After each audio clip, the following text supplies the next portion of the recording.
just as we were out walking in the park this morning, in this beautiful spot, as I said to you before, it was such a lovely opportunity to get out in the sunshine and feel like you're a little bit outside of the city, get out of the four walls.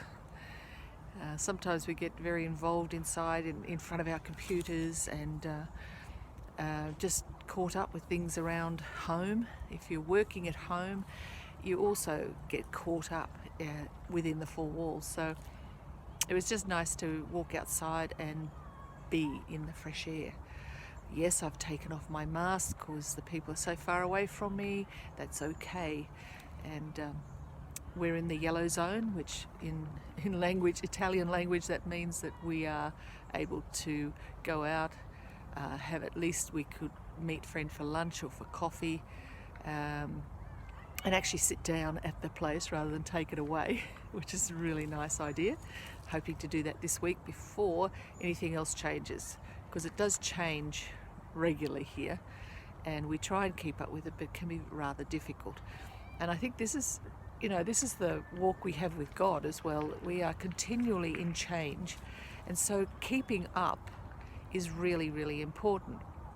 Keeping up with the changes of what God has for us and where He's taking us, but most of all the changes that He's doing in our hearts, because as He changes our heart, we often change our attitudes, our way of thinking, our way of doing.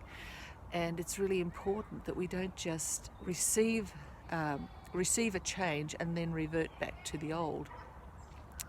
One of the questions, as Peter and I were walking around the park this morning, I proposed this question.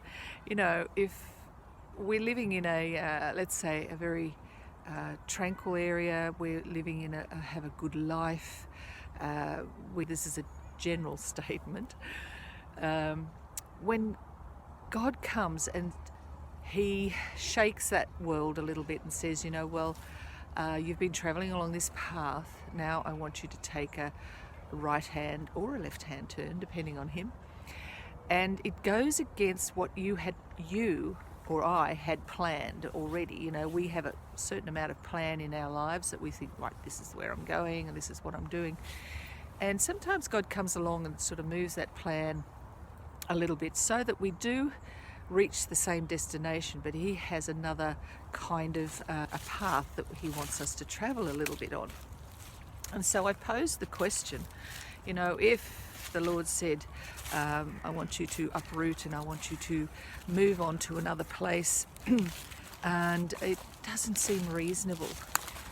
And I think at that point we are challenged just how much of our lives belong to Him, how much of our heart is His. Are we prepared to make changes that are uncomfortable or don't seem reasonable?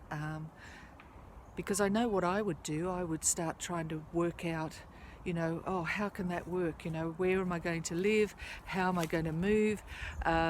Everything involved in those sort of decisions or those sort of requests from God. But in those requests, I think that's a time of testing. He tests our heart of how willing we are when we say, I will follow you, Lord. I will follow you wherever you want me to go. How willing am I to change direction, if you like, according to Him, and not?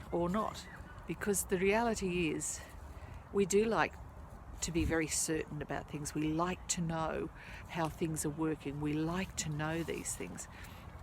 And so I pose that question to you this morning. How is your heart about God changing your plans? How do you feel when God says, I want you to go in this direction, even though the other direction or the direction you're on looks good? I want you to go here. Can we trust Him? Can we see through His eyes? Can we believe that He has our best interests at heart? And can we trust that His plans are for good for us. So I'm just going to leave that with you to think about, to be challenged by, I hope, because in every challenge we grow. In every challenge that comes our way, we are more settled and more focused on our relationship with God, because in every challenge we seek Him for the answer. Okay, see you next time on Heart to Heart. Don't forget, subscribe. Please subscribe, because I know that God uses messages like this to touch people's hearts. And if you just send it out to your friends or send it out to people you think would benefit from it, that would be wonderful. Okay, see you next time. Ciao.